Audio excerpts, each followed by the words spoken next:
Hello friends, welcome back to my channel Pinky's রান্নাঘরে সবাইকে স্বাগত।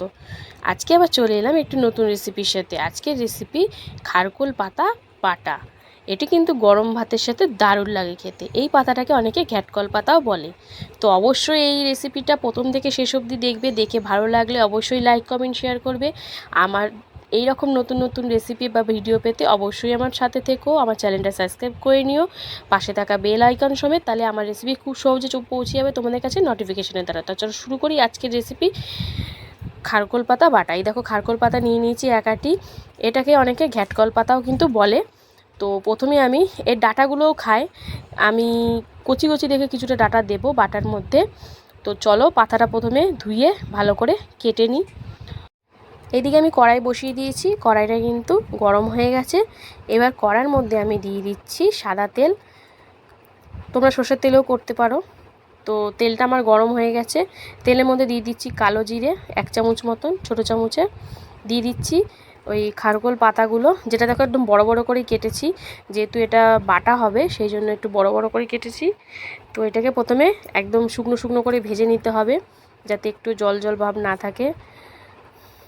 এই পাতাটা দিয়ে কিন্তু নিমেষেই একতলা ভাত খাওয়া হয়ে যাবে। তো যারা এখনও ট্রাই করোনি তারা অবশ্যই একবার খেয়ে দেখতে পারো, খুব ভালো লাগবে, গরম ভাতের সাথে দুর্দান্ত লাগবে। দিয়ে দিলাম কাঁচা লঙ্কা ও রসুন। ঝালটা যে যার মতন, যে যেমন ঝাল খায়, কিন্তু একটু ঝাল ঝাল হলে এই পাতা বাটাটা কিন্তু আরও টেস্টি লাগে। তো দেখো, এই দেখো একদম শুকনো শুকনো আর কটুকানি হয়ে গেছে, দেখো কতটা ছিল, কতটা পরিমাণে হয়ে গেছে। এই দেখো এবার আমি গ্যাসের ফ্লেমটা অফ করে কিন্তু এটা বেটে নেব।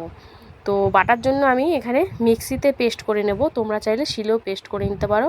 তো দিয়ে দিলাম, দেওয়ার পর আমি এবারে দিয়ে দিচ্ছি নুন আন্দাজ মতন, আর দিয়ে দেবো এতে সামান্য একটু চিনি। চিনিটা অপশনাল, দিতেও পারো না দিতেও পারো, কিন্তু দিলে ব্যালেন্সটা ভালো থাকে। এই দেখো পেস্ট করে নিয়েছি। এবারে কিন্তু এটাকে কড়াইতে টেলে নেওয়ার পালা। তো কড়াইতে টালার জন্য আমি দিয়ে দিচ্ছি আবারও সাদা তেল। তোমাদেরকে আবার বলছি, তোমরা চাইলে কিন্তু সর্ষের তেল দিতে পারো। তো তেলটা আমার গরম হয়ে গেছে, দিয়ে দিচ্ছি হলুদ গুঁড়ো। যেহেতু সব কিছু দেওয়া আছে, শুধু হলুদটা দিলেই কিন্তু, আর এটাকে ভালো করে ভাজলেই কিন্তু আমাদের রান্না কমপ্লিট। যে কোনো সময় কিন্তু তোমরা এটা বানিয়ে ফেলতে পারো।